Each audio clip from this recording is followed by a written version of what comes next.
Lesbian love story episode 6. तर आपण मागील भागात पाहिलं होतं की वीरा आणि अनु कॉफी पिऊन मग घराकडे निघाल्या होत्या. तर आता पुढं तर असंच अजून एक अर्धा तासाच्या नंतर ती घरी पोचतात. तर घरी आल्यावर बघतात की वीराचे आई वडील बसलेले असतात झाडाखाली. मग वीरा पण गाडीवरून उतरून अनुला बोलते की द्या मी बॅग घेते तुमची. तर अनु बोलते, काहीच बोलत नाही आणि ती येते वीराच्या आईपाशी आणि त्यांच्या पाया पडते.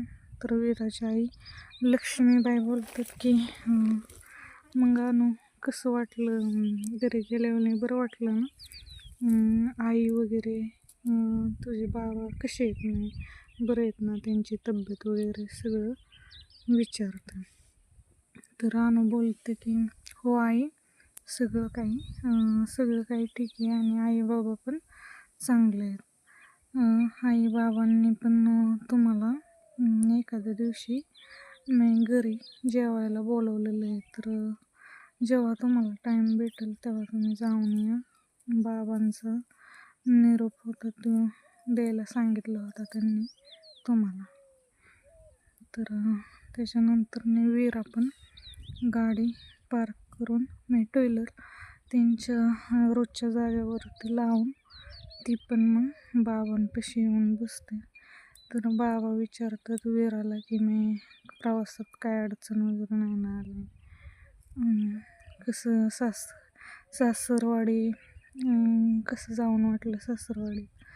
तर वीरा काहीच बोलत नाही, फक्त एक स्माईल देते छोटीशी. त्याच्यानंतर वीराचं लक्ष तर अनुवरतीच होतं. तर वीराच्या आई नंतर अनुला बोलतात की ठीक आहे, तू प्रवास करून थकला असताल तर जा फ्रेश वगैरे हो, तुझे कपडे वगैरे लावून घे. तर अनु पण बोलते हो आई, मी फ्रेश वगैरे होते, नंतर मग माझं सामान वगैरे सेट करते. त्याच्यानंतर अनु तिच्या रूममध्ये जाते. तर वनिता वहिनी तिला भेटतात. तर वनिता वहिनी बोलतात की अनु कसं झालं सुट्टी, मग खूप एन्जॉय केलं असेल ना? तर अनु बोलते वहिनी काय तुम्ही मस्करी करत आहे, छान गेले दिवस आणि एन्जॉय वगैरे काय.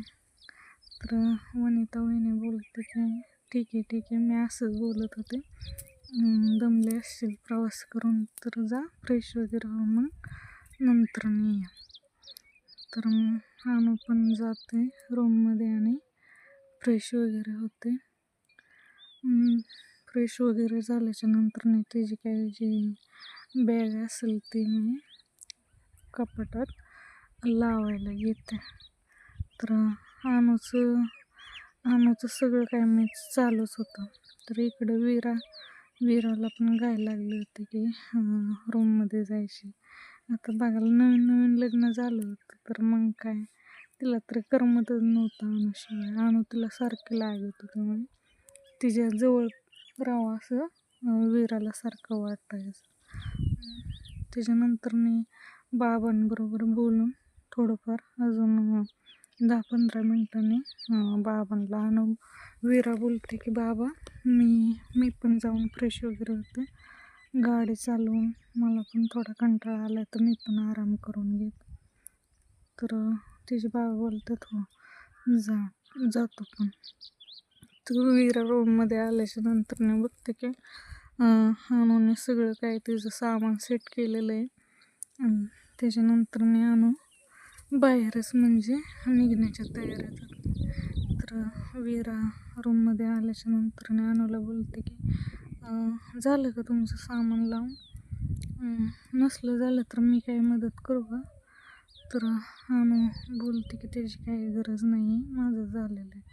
आणि वीरा काही अजून बोलायच्या आधीच वीराच्याकडं वीरा दरवाजाच्या मधोमध थांबले होते. तर तिला टच न होता एका साईडने बाहेर निघून जाते. तर वीराला मी तिच्या वागण्याचं थोडं खटकतं आणि नंतर मग ती पण फ्रेश होते आणि परत बाहेर येऊन हॉलमध्ये बसते. तर आता 6च्या आसपास झाले होते. तर मग सगळ्यांसाठी वनिता वहिनीनं आणून चहा करण्यासाठी किचनमध्ये जातात.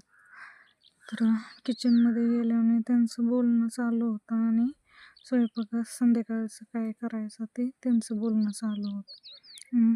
चहा पण ठेवला होता. तर इकडं वीराला तर आम्हाला बघण्याची मी सारखीच तलब होत होती. तर काय ना काय कारण काढून वीरा इकडून तिकडं हॉलमध्ये नसते फेऱ्या घालत होते. तर नंतर मी ते काय करते, किचनमध्ये जाते आणि वहिनीला बोलते की वहिनी थंड पाण्याची बॉटल देते का. तर ही वनिता वहिनी बोलतात की थंड पाण्याची बॉटल. तर वीरा बोलते हां. तर मग वनिता वहिनी म्हणते हो देते. तर वनिता वहिनी वीराला बॉटल काढून देतात फ्रीजमधली. आणि वीराला तर काय ताण लागलेलं नव्हतं, तिथं असंच चालू होतं. तिला तर फक्त अनुला बघायचं होतं आणि अनु तर काय तिच्याकडे लक्षसुद्धा देत नव्हतं. जशी वीरा किचनमध्ये आले तसं अनुने गॅसकडे मी चहाकडे लक्ष दिलं. तिने वीराकडे बघितलं सुद्धा नाही. तर आता तिथं थांबण्याचं मी कारणच नव्हतं वीराकडं. तर मग ती पण काय बोलत नाही आणि बाहेर येऊन बाबांपाशी बसते. नंतर वनिता वहिनी चहा वगैरे घेऊन येतात आणि मग सगळ्यांना चहा देतात. तर चहा पिऊन झाल्याने वीरा आणि वीराचे बाबा गोठ्यात जाऊन दारा वगैरे काढायचं त्यांचं चाललं होतं. तर इकडं वनिता वहिनी आणि अनुने स्वयंपाकाला घेतलं होता. तर त्यांचा स्वयंपाक वगैरे झाल्याच्या नंतर इकडं वीरा आणि त्यांचे पण सगळं कामं झालं होते. मग ते पण सगळे मिळून जेवण करतात. जेवण झाल्याने वनिता वहिनी आणि अनु किचनमधलं सगळं आवराआवर करत होते.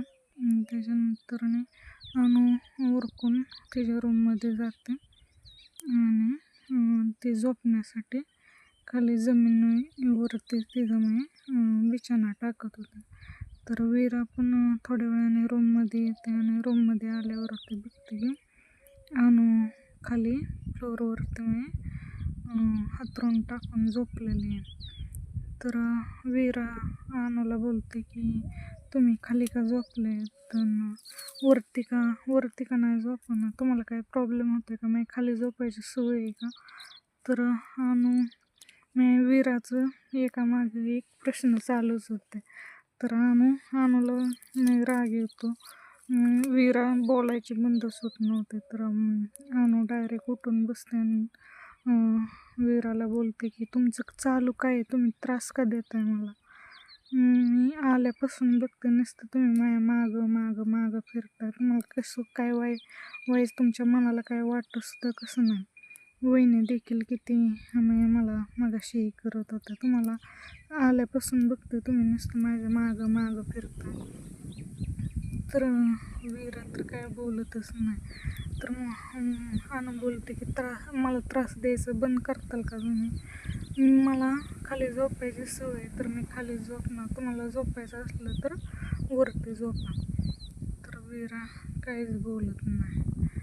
त्याच्यानंतर वीरा बोलते की नेमकं तुम्हाला अडचण तरी काय, नक्की काय होतं ते तर सांगा. तर अनु बोलते की तुम्ही माझ्या मागं फिरायचं बंद करा आणि मला त्रास द्यायचं बंद करा, मला बाकी काही नको आहे. तर वीराला तर मी एकदम अनुचे शब्द मनावंच लागत होते. तर मंडळी पाहू आपण पुढच्या भागात काय होतं. आणि सबस्क्राईब करत जा. तुम्ही स्टोरी ऐकताना सबस्क्राईब करत नाही तर तसं करत जाऊ नका, सबस्क्राईब करा.